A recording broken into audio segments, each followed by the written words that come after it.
Buenas. Nessa sessão a gente vai conversar sobre motivos que levaram a Ford a fechar as fábricas aqui no Brasil.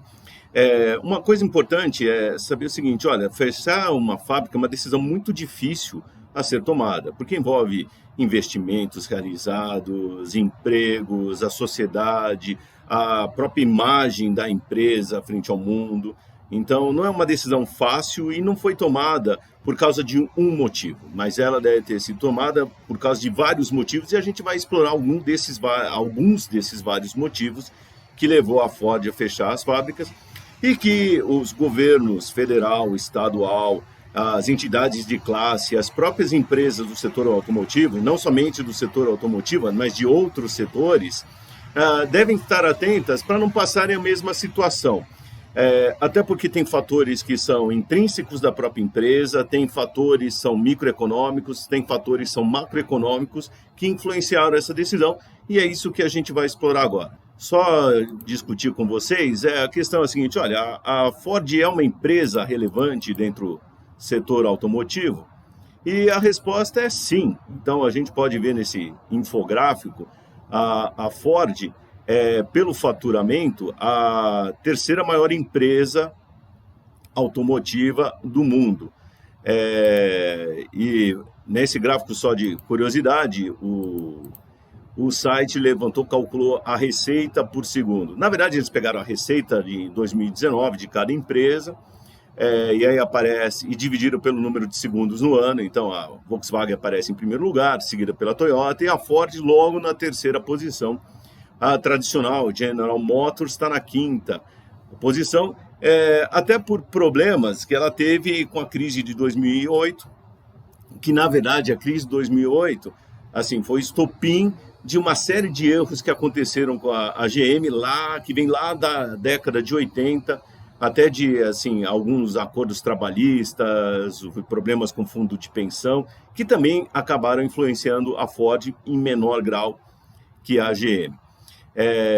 Então, descendo aqui, a gente vê a lista do faturamento. Então, a Volkswagen faturando em final de 2019 290 bilhões de dólares, seguido pela Toyota com 272 e a Ford em terceiro com 156 bilhões de dólares.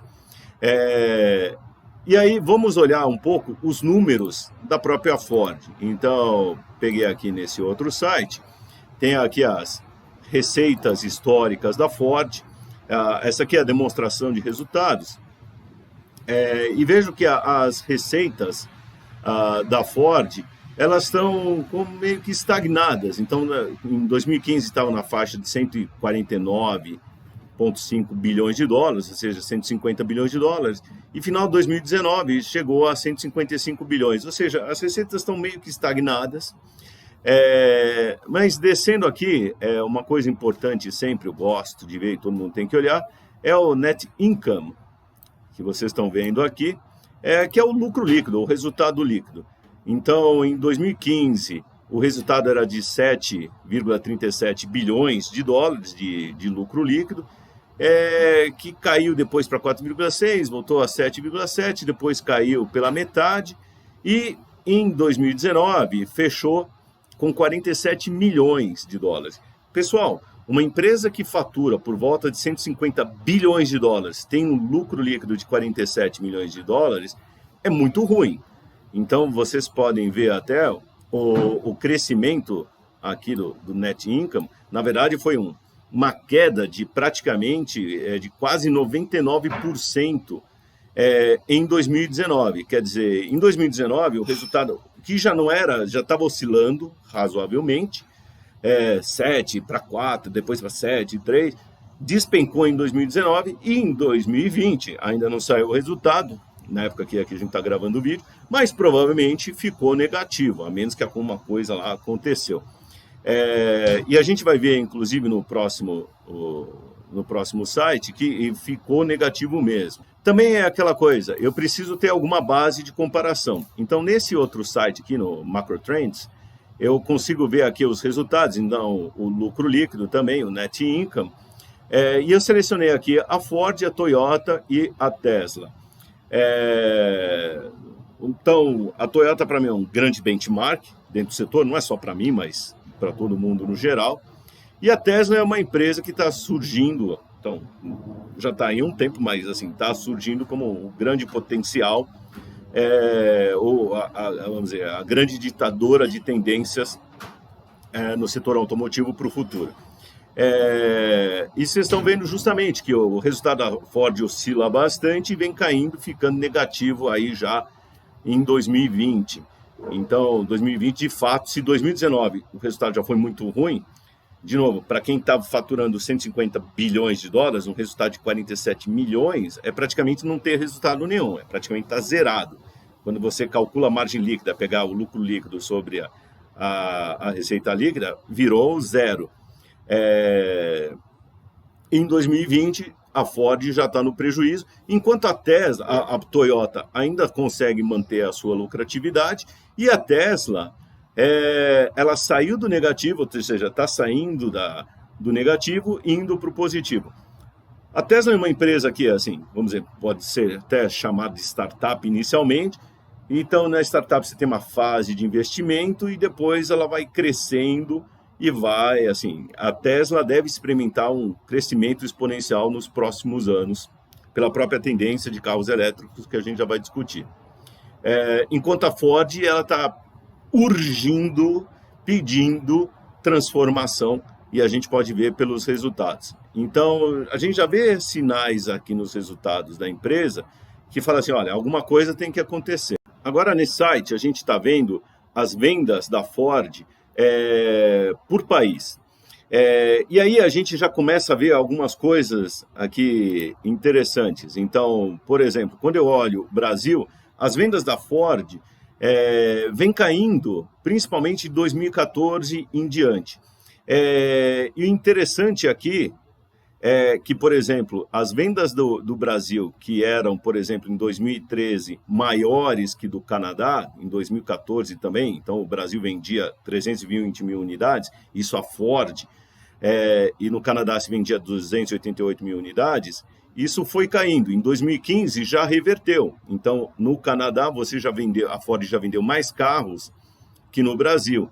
E aí essa tendência continuou. Tanto que fechou 2019 com o Brasil vendendo, a Ford vendendo aqui 18 mil unidades e no Canadá 289 mil unidades. Veja o seguinte, se a gente olhar as dimensões dos países, o Brasil em número de população, mais 10 vezes a população do Canadá. Então, essa reversão já está mostrando, olha, tem alguma coisa acontecendo estranha no Brasil. Na verdade, se vocês olharem nos gráficos, as vendas da Ford têm caindo como todo no mundo.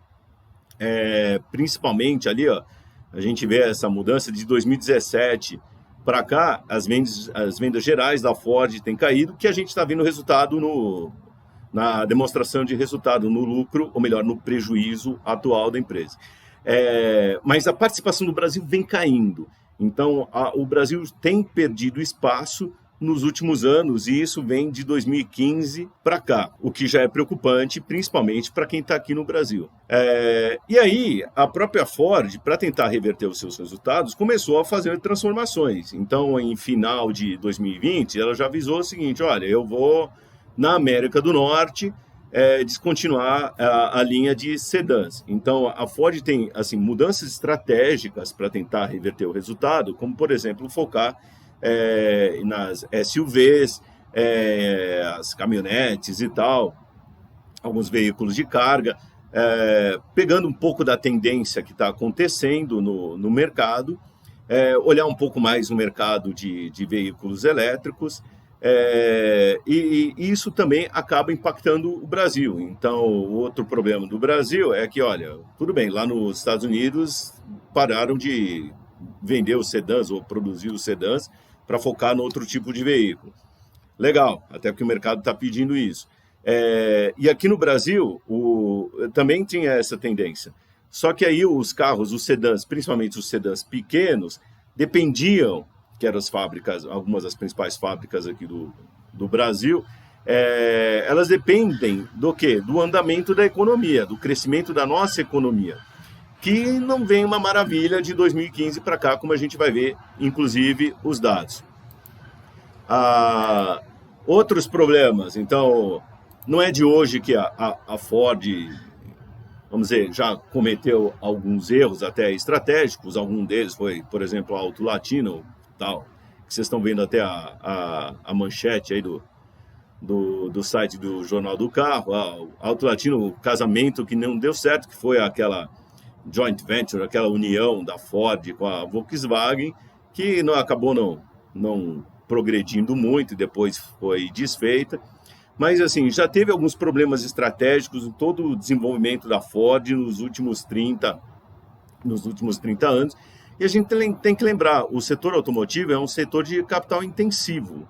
Se é um setor de capital intensivo, demanda muito capital, e as empresas começaram a se espalhar pelo mundo para tentar reduzir custos, e através de criação de fábricas, facilitar a importação, exportação também, no primeiro momento isso pareceu uma boa ideia, no segundo momento o que aconteceu foi que manter essas fábricas aí espalhadas pelo mundo fica muito caro, e muitas delas não são eficientes, não são lucrativas, não são rentáveis. E aí começou um movimento de junção, de fusões e aquisições dentro da indústria. Então, é o que a gente vai ver nesse infográfico aqui, com uma série de fusões. Então, as fusões por exemplo, da Fiat com a Chrysler, dentro de cada círculo, vocês estão vendo aí, aliás, a Fiat com a Chrysler, a gente teve até agora, no final de 2020, início de 2021, a junção da Fiat Chrysler com a Peugeot Citroën, criando a Stellantis. Então, já teve outra fusão ali, e é uma tendência justamente para o quê? Você tentar reduzir esse investimento em capital, que é muito intensivo, e até as empresas acabam precisando de ajuda do governo para manter ou para justificar as plantas ali naqueles países, os subsídios. Então o setor já vem passando por uma transformação, falando o seguinte, olha, manter todo esse capital não é mais viável, até porque o mundo está mudando. Pegando aqui dados, inclusive, das vendas de automóveis, essa aqui é a Organização Internacional de Produtores de Veículos. E aí algumas estatísticas deles interessantes. Esse gráfico aqui que vocês estão vendo, CV Sales, são as vendas justamente de veículos comerciais. Então vejo que a venda de veículos comerciais ela está crescendo. Agora, se a gente olhar aqui para o gráfico logo abaixo, que é de veículos de passageiros, essa curva ela fez uma inflexão. A partir de 2017 ela está caindo. Então, peraí, o que está acontecendo? Olha, o mundo está mudando. As pessoas perceberam o seguinte, olha, eu não preciso mais ter carro, eu posso usar um Uber, um 99 táxi, posso usar o táxi tradicional, posso fazer compartilhamento. Então, não preciso mais ter carro. Então, a venda de carros de passageiros está caindo, porém, as pessoas ainda precisam consumir, ser transportada. Então, se a venda de carros de passageiro está caindo, a venda de veículos comerciais começa a subir. Por quê? O sujeito tem que fazer o transporte. Então, eu vou pedir comida pelo aplicativo. Ou vou fazer a compra lá daquela geladeira lá pelo e-commerce. Então, eu preciso mais veículos comerciais e menos de veículos de passageiros. Então, essa é uma tendência que a gente já está observando e, a partir de 2017 para 2018, está ficando muito clara. Então, é aquela coisa, puxa, então, sedãs eu não preciso mais tanto. Aquele carro sedã e tal, não preciso mais tanto. Não, porque as pessoas vão compartilhar e tal. Ou vão usar os Ubers 99 da vida, Easy Taxi, seja qual for o aplicativo, Cabify.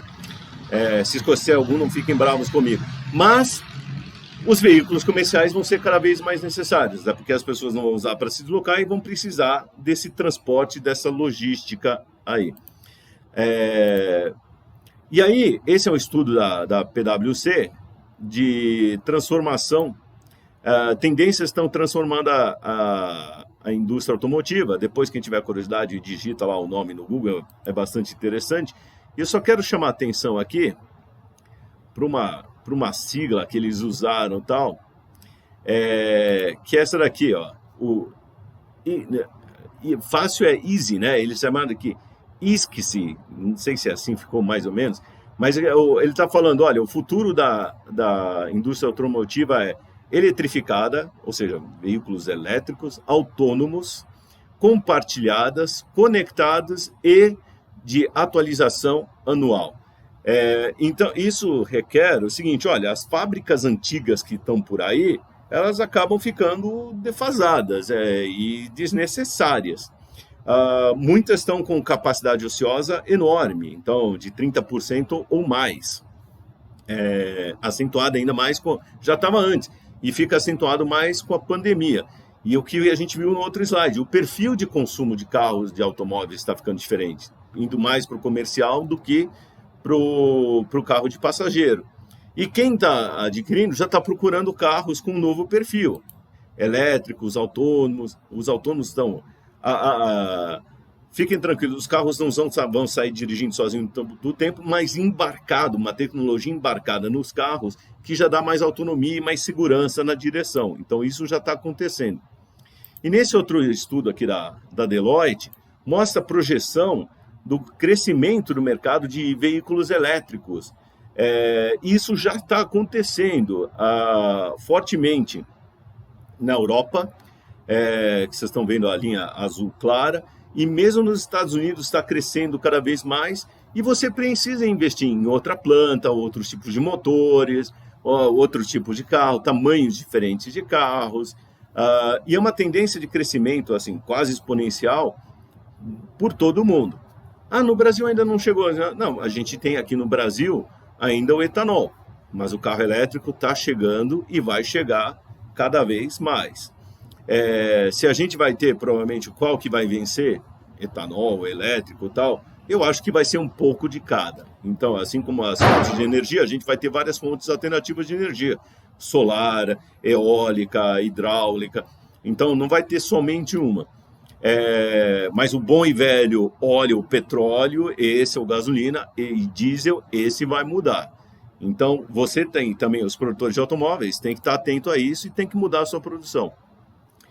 Esse outro estudo aqui é um estudo interessante, mostrando justamente o seguinte, olha, lá nos Estados Unidos, as pessoas normalmente não tiram carteira de identidade, o tal do RG. Eles usam a carteira de motorista. E eles perceberam o seguinte, esse foi um estudo feito pela Universidade de Michigan, e não é obrigatório você tirar a carteira de motorista. O que está acontecendo por lá é que os jovens não estão mais tirando a sua carteira de motorista. Então, isso inclusive é um problema até social, porque não tem... eles estão andando na rua sem identificação. Então, não tem nem... qual que é você não pergunta qual é a RG? Não tem RG. Tá bom, sua carteira motorista. Também não tirei, porque não é obrigatório. E vocês reparem aqui, principalmente, nessas faixas etárias iniciais, aqui até 24 anos, que o número de pessoas que tiram a carteira motorista tem caído e caindo forte, principalmente entre os mais jovens. E por que eles não estão tirando mais carteira motorista? Porque eles não vão dirigir, não precisam dirigir. Eu quero ir para algum lugar, eu pego o meu celular, então pego aqui o meu celular e vou lá, entro no aplicativo, peço o carro e vou para um lugar para o outro. Então, se as pessoas tiram menos carteira motorista, elas vão consumir menos carros também. Ou se elas vão usar, é o seguinte, elas vão compartilhar carros entre si. E aí vem a gente entrando mais. Então vejam que está mudando o perfil do todo consumidor ali. Então o consumidor vai querer carros elétricos ou sustentáveis, então a questão do ESG é cada vez mais forte, ou híbridos. Então tem que ter fábricas para isso. O perfil é diferente, então cada vez menos carros de passageiro, mais carros comerciais. Então as fábricas tradicionais elas vão ter que mudar, vão ter que produzir outros produtos. E o capital é intensivo. E o que acontece? Precisa, muitas vezes, de incentivos para justificar você estar lá. Até porque, muitas vezes, então você pega, por exemplo, o Brasil, e aí entrando na questão, a gente precisa de uma reforma tributária, os impostos aqui. Pagar imposto no Brasil é uma coisa complicada, tem vários impostos, por mais que você pague, sempre fica aquela sensação que, bom, esqueci de pagar alguma coisa. Então, muitas empresas, para se tornarem competitivas e produzir os automóveis aqui, elas precisam dos tais dos subsídios, até pelo tamanho do capital que vai ter que colocar ali nessa fábrica. E construir uma fábrica leva tempo, dinheiro, e então demora para maturar aquilo ali, para o pessoal pegar e começar a comprar carro. E agora você já tem que saber se muitos carros você vai ter que produzir de maneira diferente, porque o perfil é diferente. Então, e ainda mais, assim, na situação que o país vem vivendo, principalmente de 2015 para cá, por causa da recessão que nós vivemos, fornecer subsídios já não é algo mais tão fácil. Então, manter as unidades aqui, não vou entrar na questão se precisa dar subsídio ou não, mas, assim, para ser competitivo no nível global, você vai ter que ter, assim, uma política industrial que vai viabilizar as indústrias aqui. Então, cortar os subsídios vai tirar incentivos para aquela indústria. E isso tem que entrar na conta. Outra coisa, vocês podem ver nesse gráfico as cotações, a variação do real frente ao dólar, a cotação, e o real, a nossa moeda, se desvalorizou muito em relação aos dólares nos últimos anos. Vocês podem ver de 2013 para cá, o real desvalorizou demais. O que acontece com isso? Qual que é o problema disso? Bom, o que acontece é o seguinte, você tem dois efeitos aqui. Lembrem-se que as empresas aqui são montadoras de automóveis, então elas importam muitas partes. No momento que elas importam e o real desvalorizou, o custo em reais das peças subiu. Então, o que acontece? A margem de quem produz aqui cai. Tá bom, a margem caiu, mas vamos dizer, mesmo com a margem caindo, vamos dizer que eu consiga ainda ser lucrativo. Aí tem outro efeito também. Legal, a gente teve um lucro aqui. Vamos mandar para a matriz? Tem que lembrar, por exemplo, no caso da Ford, que ela é uma empresa americana. Então, ela tem que mandar o lucro ou reportar o lucro lá para a matriz. Muito bom. Antes, imagine o seguinte, antes eu dava um lucro de 20 e o dólar estava a R$4. Pega 20 dividido por 4, então eu mandava $5. Beleza? Tá bom. Agora o dólar passou a R$5. Então o real desvalorizou. Então dou o mesmo lucro de 20. Pego 20 e divide por 5, isso dá $4.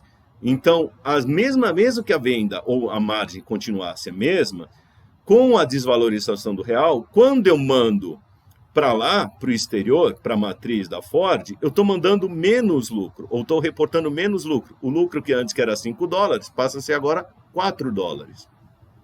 Então, a desvalorização do real frente ao dólar tem dois efeitos ruins.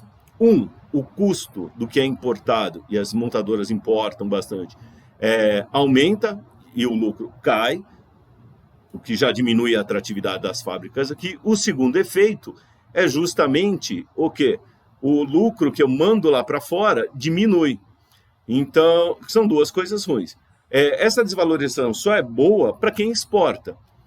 Mas para exportar, você tem que ter produtos que sejam o que o mercado está querendo lá fora. E as fábricas aqui do Brasil, no caso da Ford e tal, não estão produzindo o que o mercado está querendo lá fora, que a gente viu. O mercado está querendo carros elétricos, tá certo? Está querendo carros comerciais, e não é isso que estão sendo produzidos aqui. Então, isso já, assim, fala assim, legal, a gente poderia exportar mais, mas a gente não tem os produtos que são interessantes para exportar. E agora, falando de mais questões, então, esse efeito macroeconômico do dólar é um efeito bastante ruim, que não ajuda também para a situação. Outra coisa, nesse gráfico que vocês estão vendo aqui, eu peguei aqui do site do IPEA, é a renda real média dos trabalhadores aqui, a renda real média mensal dos trabalhadores. Vocês vão ver assim que tem uns pulos. O que são esses pulos? É o finalzinho de ano, quando você recebe 13º salário, férias e tal. Então a renda sobe um pouco nesse período, depois cai. Mas se vocês olharem no gráfico, vocês vão ver que praticamente a renda, tirando esses pulos, que é justamente 13º, um pouco bônus, essas coisas, a renda real média do brasileiro está estagnada na faixa de R$ 2.400. Ou seja, se o carro não é um bem de primeira necessidade. Então, se a renda não está crescendo, o que acontece? Como que eu vou conseguir vender, emplacar mais carros aqui para esse mercado se a população não está ganhando mais? Então, esse é outro problema. Somado a isso, nesse outro gráfico aqui, que eu tirei aqui do Banco Central, tem o PIB, o Produto Interno Bruto, ou seja, o nosso crescimento da economia, mas já ajustado, dessacionalizado. E aí o que a gente vê é o seguinte, olha, a nossa economia não está crescendo. Então, de 2014 para cá, por causa da recessão de 2015, aí vem a pandemia mais no final, agora, nessa parte final aqui do gráfico, a nossa economia está muito ruim, ela está estagnada, ela não consegue ainda voltar à fase de crescimento que a gente tinha antes.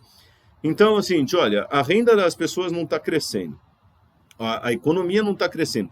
Como eu vou conseguir, pensa você como Ford, como é que eu vou conseguir vender mais carro? A perspectiva não é boa. Investir em fábricas, elas não estão... elas estão com capacidade ociosa, não estão produzindo o que o mercado está demandando agora, nem lá fora. O que produz, o trabalhador aqui não consegue comprar, porque a renda não está aumentando. E somando a tudo isso, essa aqui é a pesquisa feita pela CNC de endividamento das famílias. Se a gente olhar aqui, ó, as dívidas dos brasileiros têm crescido. Então, aqui... na pesquisa aqui de dezembro, os 66,3% dos consumidores estão endividados. Então, assim, como que você vai conseguir vender mais carro para quem assim, não tem renda aumentando, está mais endividado, a economia não cresce, não tem mais o desemprego aumenta, o dólar não ajuda, então, e o que eu produzo também. Então, todos esses fatores não contribuem para o crescimento ou para a reversão do resultado da Ford. O que tudo isso junto leva à decisão da Ford para fechar as fábricas. Muito bom, pessoal. Então vejam que a decisão da Ford de fechar a fábrica tem vários fatores, então não tem uma explicação única. Então, assim, tem questão estratégica da própria empresa, erros estratégicos ou problemas estratégicos, reposicionamento de mercado delas, o setor vem mudando, todo o perfil dos consumidores, dos produtos demandados, a macroeconomia nossa não ajuda, então toda a falta de política industrial, a indústria vem sofrendo muito, perdendo espaço no PIB, uma reforma tributária é essencial, se paga muito imposto 2 vezes, duplicado, é difícil pagar imposto nesse país. Então, tudo isso contribui para a empresa como a Ford tomar uma decisão de fechar as fábricas aqui. Repara que ela não está saindo, então ela ainda mantém a distribuição, ainda está vendendo os carros aqui, mas produzir aqui é complicado. Mas não é não é uma decisão de um fator, não. É um agregado de fatores que vem desde da estratégia, coisas internas da empresa, passando pela microeconomia do setor e a macroeconomia do nosso país. E isso serve de alerta para outros setores, outras indústrias que também estão passando por transformações e tem que abrir os olhos, tem que ficar atento, entender qual que é o novo perfil da indústria, qual que é o perfil do setor, qual que é o perfil dos seus consumidores, quais são as tendências que estão acontecendo e como saber lidar com o novo ambiente macroeconômico que surgiu, vem se alterando de 2018, 2019 para cá, e que deve acontecer com isso, ainda vai ser um momento bastante difícil para a recuperação por causa da pandemia. Então, fiquem alertas e vejam aprendam o que aconteceu com a Ford para não acontecer também no seu negócio. Até mais!